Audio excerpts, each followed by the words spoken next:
همدغه د محمد رسول الله صلی الله علیه وسلم په منځ موږ مکلف یو دغه منځ به کوو دغه به الله رانه قبلی چې د محمد رسول الله صلی الله علیه وسلم مهر پې نه والله چې ځان ستړی کا منځ به دې نه قبلیږي داسې منځ به کوئ لکه دا زم چې ولیدم پیغمبر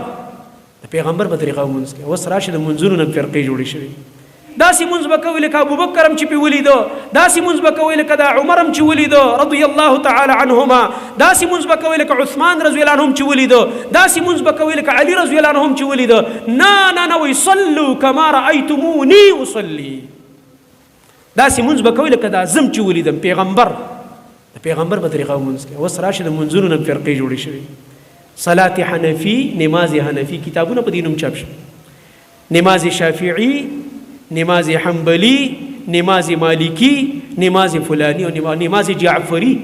نماز جعفری پکې بیل چې موږ وایو د اهل بیت والا منځ دی دا پکې لا بیل چې اهل بیت باندې چرته بل دین راغلی دا دروغ دی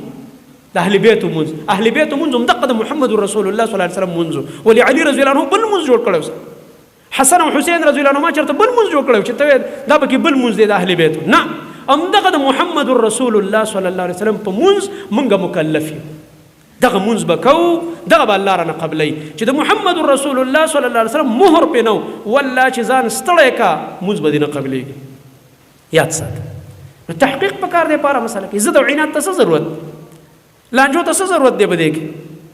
خو چې انسان لږ دا د تعصب دا د ضد او عناد دا سوچ ختم کړو او دا خپل زړه د هدایت دپاره کولاو کړي دلایلو دپاره بس په خپله به دا خبره ختمه شي عناد به ختم شي